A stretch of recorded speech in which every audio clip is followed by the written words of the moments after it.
This is Top Time Saving Google Shortcuts. My name is Chrissy Donahue, and the tiny URL is YO3QTY2 and then the letter G.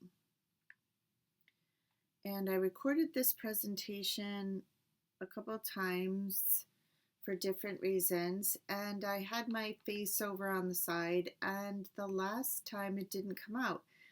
Google Meets had a little delay between my voice and everything. So I'm recording it again. Welcome to the jungle. This is from Slides Mania. I left this slide in here to remind me to tell you that this is from slidesmania.com, this template. Very cute templates at Slides Mania. This is what I look like, and I have my MBA and my MED. My MBA is from Bentley, the MED is from Lesley. I was a corporate trainer for many years, and I always like teaching adults. I try to put in presentations to Krista McAuliffe and MassQ because I do enjoy presenting to adults. I have been a elementary K-5 computer teacher forever. They called us computer teachers and then technology teachers, and then they decided we were also librarians. So last year I started as a library tech media specialist at one school. I had always had two schools every year. Then I was just at one school last year until March, and like everybody else, went to remote learning. And this year I'm remote for K-7 in the district, and I've been learning a lot about teaching middle schoolers and teaching coding. Lots of fun. So let's get right into it. What are my favorite shortcuts? And one of them is using Google Keep. Now, if you already know about Google Keep and you might be rolling your eyes thinking, oh, I thought I was going to get more techie shortcuts, hang on, because you will get more techie shortcuts. Google Keep has an app on your phone, or you can use it on your computer, keep.google.com. You can, if you're in Drive or email, you can go up into the corner where the waffle button is and click the waffle and click Keep from there. And you can make little lists. And when you click the triple dots, you can add checkboxes. You can add colors with the painter's palette. You can share it with someone. You can set a reminder. I tend to color code with whatever I'm in the mood for day to day, but there's YouTube videos about how people color code and pin certain keep notes and then use alarm systems and all of that. So it's pretty interesting what you can do, and copy to Google Docs is a great thing if you start getting a very long keep note and you just want to bring it into a Google Doc. Just make sure you take the color off it first, because it takes the color with it, which can be annoying to get rid of the color. You can delete a note. You can add labels if you want to organize them that way. You can archive an old note. You can add an image or a drawing. And one of the coolest things you can do is optical character recognition. You take a picture of some text, like maybe an old worksheet that you haven't, you don't even know where you got it from. You've been using this paper for class for so long. And so you could take a picture of it and then open it up in a Google Doc. So you take a picture with the Keep app on your phone, you go to your computer and go to keep.google.com and choose grab image text. And then once you have the text, you open it in a Google Doc and you can modify it. And it's very accurate. Always double check, but it's very accurate for the most part. And like I said, you can set alarms, you can share keep notes. It's just a great tool. And here we go on to Gmail now. When you get to Gmail, there's the settings gear or cog in the corner. And you click that and you click see all settings, something like see all settings. And then there's just so many. Make sure you look through them all because there's a lot of good ones. And I like things like autocorrect and smart compose. It'll learn how you do things, so it's great to have those set. And then the most important one, I think, is to turn the keyboard shortcuts on, because then you can use all the keyboard shortcuts. And the one that I use the most every day is the letter C for compose. I just tap the letter C and it opens up a new compose window. And the slash key will jump you up into the search box, which is awesome. If you have people that are new to your district, make sure you tell them how to set up signatures. It's great to be able to use different signatures depending on who you're emailing with. And I noticed a librarian on a group this summer was suggesting people put this in their signature, which is nice because it generates conversation about what books you're reading. You can have an official signature, a casual signature, and you can switch back and forth. If you do not like the conversations feature in Gmail, you can turn that off in settings. And there was people that I have met over the years, different teachers that came from the corporate world like I did, or they came from another school system where they used Outlook, and they really hated the conversation view feature of Gmail where it groups emails by a particular conversation together. So they were so relieved when we turned it off. But then I had other teachers who freaked out once they figured out what it meant. They were used to the old way and they didn't like it, so make sure you stick around. If you show someone this, make sure you stick around, make sure they don't want to take it back off again. And now we're on to my favorite shortcut in Drive, which is to use the triangle in the search box at the top. And when you choose the triangle, you can then choose any type, like a presentation, or are you looking for a Google Doc, a Google Sheet? You could choose the owner, which is really useful if you know someone else sent it to you. Of course, you can look in shared with me too. But what if you're looking for something like, I had a USA map and I assigned it to 4th grade. So then when I was searching for USA map, it was showing me every single 4th grader's work in the classroom. And that can be annoying, but if you change it to owner me, it doesn't show you all the kids' documents. So that's a good trick. Maybe you remember the date that you created it, like the first week of school or something like that. If you remember a couple words from the title or has the words in it. So many nice things here. And then you just search. The Omnibox. I didn't even know this was called the Omnibox until a few years ago. It was a interesting little class that Google had out there on the internet, and you could take the class about how to use the Omnibox. And I will give you another good one at the end, but the basic ones I want to tell you about the Omnibox are the conversions. Like if you search for $100 in Japanese yen, or what is 3,492 feet in miles. You can also check flight status. You can type flight status Delta 2476 or whatever. There's so many things you can do with the Omnibox. Oh, and type timer. If you type timer 5 minutes, you'll instantly have a timer that starts ticking down and it beeps at the end. There's also video timers that pop up, but just timer works instantly. So the Omnibox has a lot of things that you can type in there. So if you even just Google that word, you might find other tricks. Now look down at your keyboard, and all in a row, whether you're on a PC, Mac, or Chromebook, you have Z, X, C, V, and B. Undo, cut, copy, paste, and B for bold. Somebody in one of my teacher classes thought this up for me. Velcro is sticky, just like paste is sticky, so remember V for Velcro and paste. K is for hyperlink, which is awesome because if you have a really super long hyperlink, you just highlight a word and then do Control K or Command K and then Command V or Control V, paste in the link, and then you're all good for a hyperlink that's just a short word. Command W closes a window in Mac world on a PC.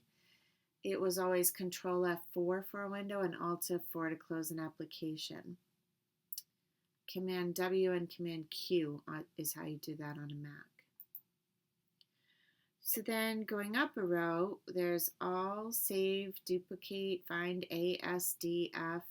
I'll be using duplicate later. I for italic, P for print, and L is for locked if you're on a PC. If you go on a lunch, just do Control L and it will lock your computer for you. Shift click and shift arrow. This is one of my favorite things. Let's see if I can show you. This is the Wizard of Oz text that I use because it's out of copyright. So I use it for navigation and examples, things like that, selecting examples. If you click at the beginning of a selection and use the arrow keys on your keyboard, just hold the Shift key down and you can extend a selection or reduce a selection. And you can click at the top and then Shift click at the bottom. Click one place, Shift click another place. This is a great thing to use in Sheets too. You can also use the Control or Command key in Sheets and it will jump down a whole range, down and then over, depending on which arrow you click. So those are some really good selecting tricks. Of course, you already know double click to select a word, but the Shift click is one of my favorite things. Another favorite thing is in Google Docs voice typing. You can use word count to see how many words you have written already, but when you're voice typing, you're just dictating. And you can use the word period to make a period. Comma doesn't always work for me, but it's a fantastic tool. I hurt a bone in my shoulder and it was fractured for a long time, and I used voice typing constantly. It was great. Now I'm just lazy. Now I just use it because I'm lazy. Another cool thing you can do with Google Docs is do insert equation, and math teachers love that trick. And then if they want more elaborate equations, Equatio is a good add-on to get. If you have math teachers in your district, tell them about Dynamic Paper, which is not a Google trick, but it is a website where you can make number lines and nets, and then you can take those pictures and put them into worksheets and stuff. So it's fantastic. That is linked on the last slide, Dynamic Paper. Where does it live? This is a question that I had early on when I switched to using Google. When you save something, you don't always notice where you're saving it to. And then the search box is wonderful and you can find the document and open it again. But where did it come from? Where does it live? If you do File, Document Details, it will tell you what folder it lives in. And then you can always move it if that's not the appropriate folder. Google Slides tricks. This was something I saw on TikTok that was just amazing.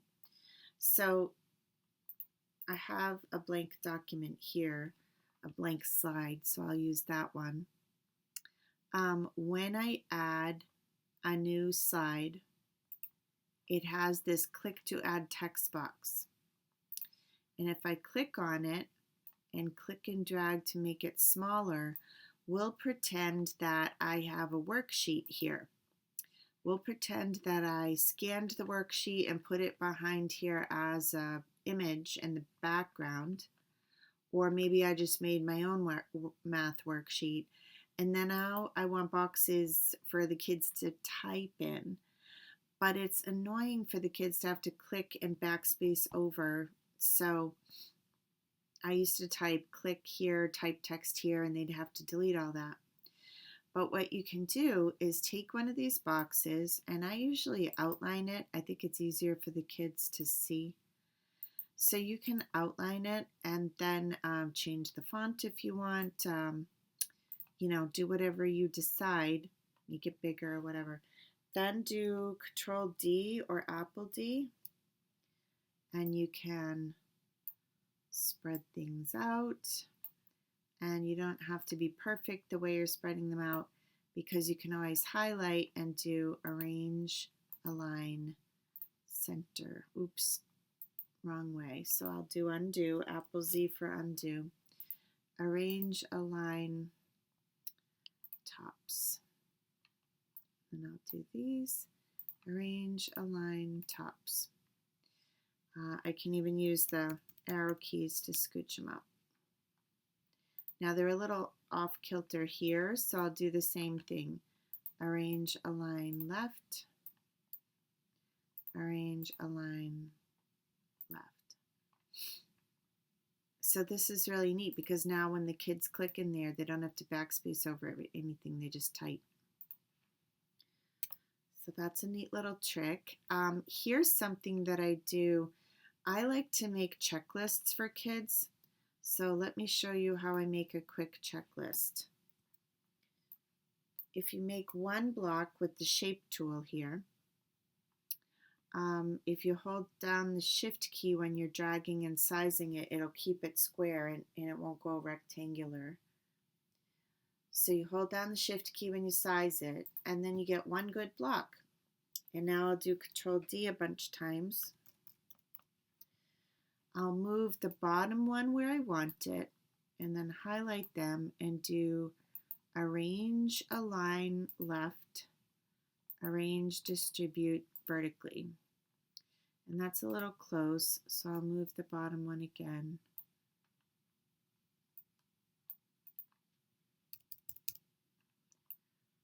Arrange, Distribute vertically. So now I just make a text box and type away, and sometimes I have to mess around with the size of the font or rearrange the blocks a little bit again, but this is a really good start. And for little kids, I like the big blocks for them to check off. But for big kids, you could just do step 1, step 2, whatever the checklist is. And when you get your checklist for the big kids, you just highlight it and set it to bullets. And on the tiny triangle next to bullets over here is squares. And you can make it a little bit bigger if you want for font size, and that's a perfectly good checklist for bigger kids. Now some teachers like little kids to have lines to write on, and if you're working virtually or you just want them to print this, you might have to make your own lined paper.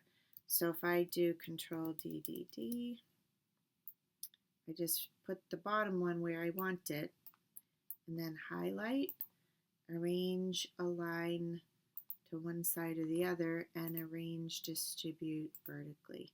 And now I have some lined paper.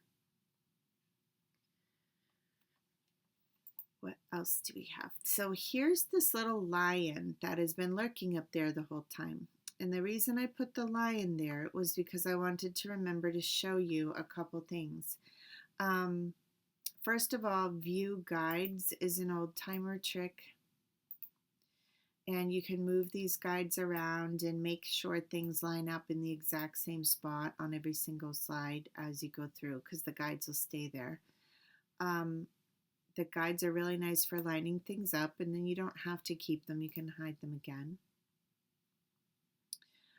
View Master is amazing. If you go to View Master, you could put something on every single slide like the lion.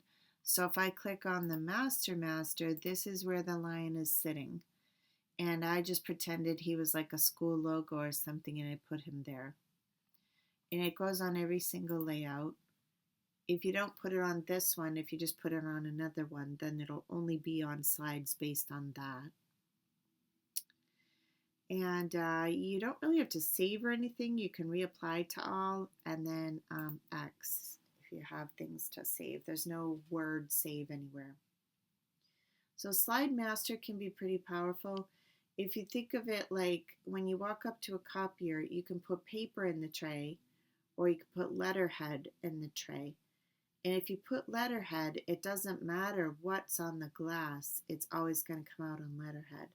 So think of the Slide Master in that way.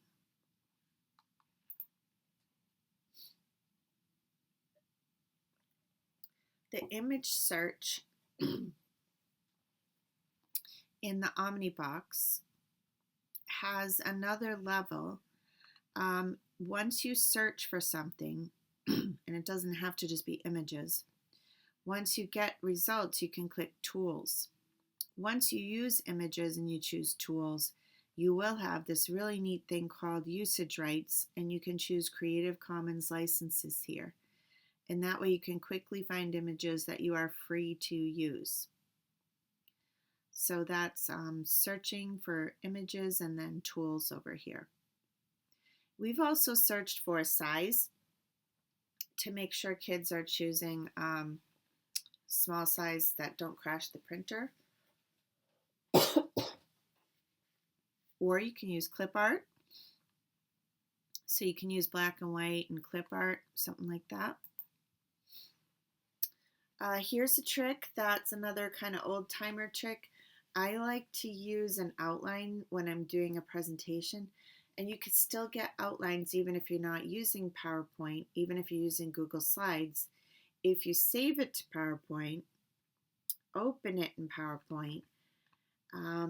So first you have to file download to PowerPoint, then open the Google Slideshow in PowerPoint and choose File Print, and then click Print Wet. And one of the choices is Outline. So that's a really nice feature. You can also choose handouts and then you get a little picture of each slide.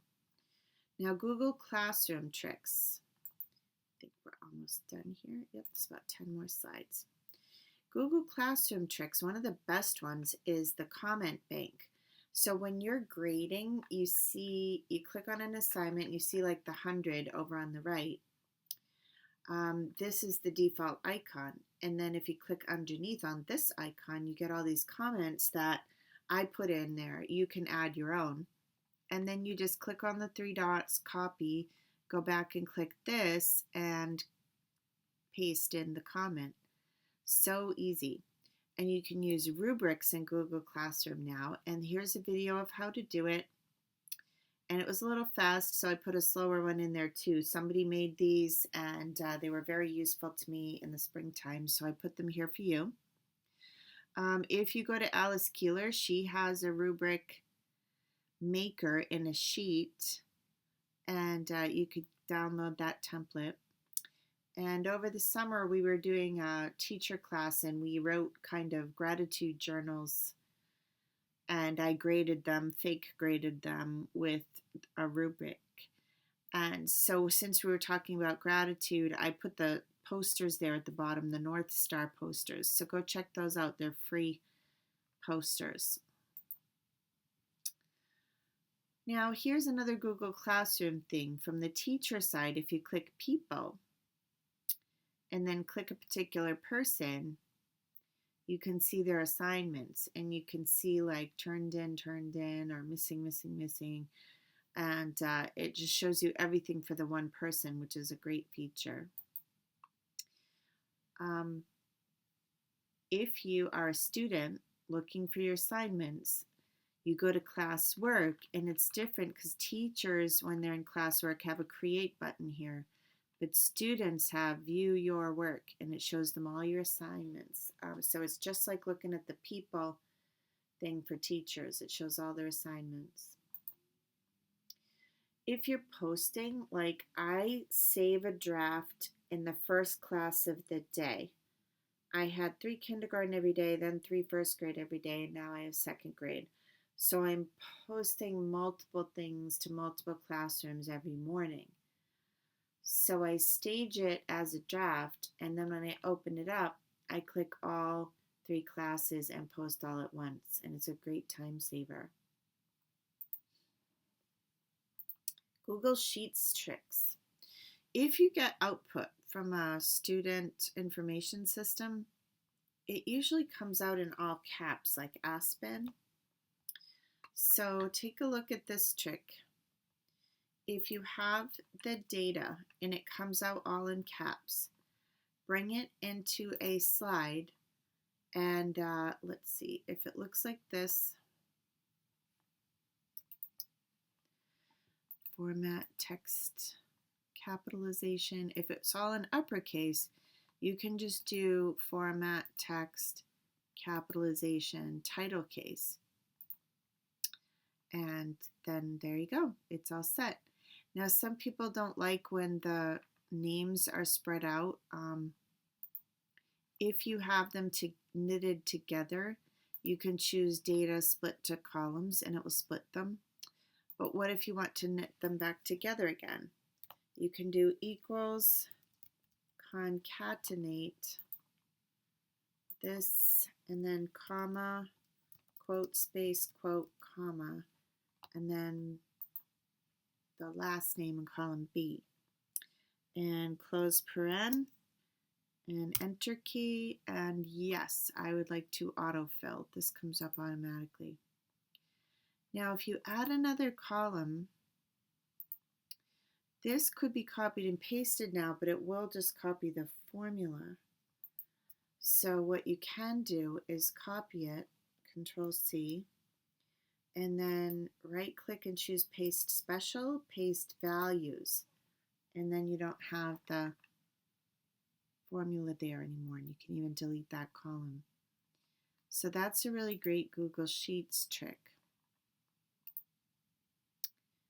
You can use a doc table or a table in slides. And then Google My Maps is one of my favorite things. I make maps to go on vacation. Like here's one from New Orleans where I figured out there was 2 national parks right within walking distance of the hotel. So that was cool. My family and I will do this where we have our must-see things and we'll color code them so that everybody's most must-see things are attained when we go somewhere. I did this for a trip to London where the exchange rate was so bad at the time that it was $10 per person every time we set foot on the tube. So we really wanted to maximize our time every time we got off the tube. This was a map I made quickly in January 2020 when my daughter was flying to a wedding in the Philippines. You probably don't even remember, but there was a volcano that exploded in January 2020. So I was trying to figure out if she was flying into the ash or not. So I made this quick map and I calmed myself down because the volcano was here and the ash was blowing like this way and the bride was over here and the wedding was down here, so then I felt better. So Google My Maps to the rescue. So how do you get there? If you're in a drive, you go to New and then More and then Google My Maps. But if you're in maps.google.com, just like you always go to maps.google.com, you can go to the pancakes and click Your Places, and then you'll see labeled, saved, visited, and maps. And at the very bottom, it'll say create map. So you can make your own map. And what I like about having the maps for vacation, if we're lucky enough to go back to a place, we already have the list and we just modify it for what we've already seen. And whatever we didn't get to see, we get to go to those places. So thank you. This is again what I look like and my contact information. I don't mind if you contact me. And if you hang on 1 second, I'll show you Google My Maps live. This is just something that comes with Slides Mania templates. It's cute. So if I go to maps.google.com, I can go to the pancakes and then your places,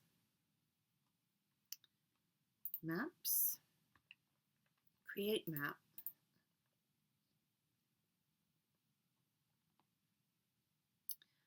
Let's say I want,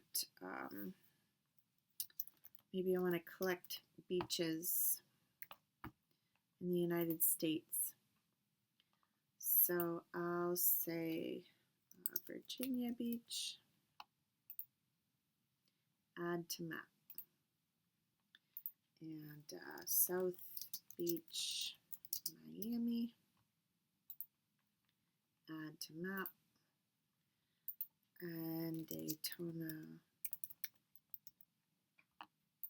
Beach, add to map. So now if I scroll outwards, I have these pins that I put down, and you can color these. If you click on one, you can choose the paint can and change the color. You can change the style of it. You could click more icons. You can click over here on the pencil and change the words. There's so much you can do here. So Google My Maps I like to use with kids because they feel an immense sense of power when they change a map by themselves. They really enjoy that. So last time I'll put my contact info up, and thank you for having me. Feel free to contact me if you have questions. Oops.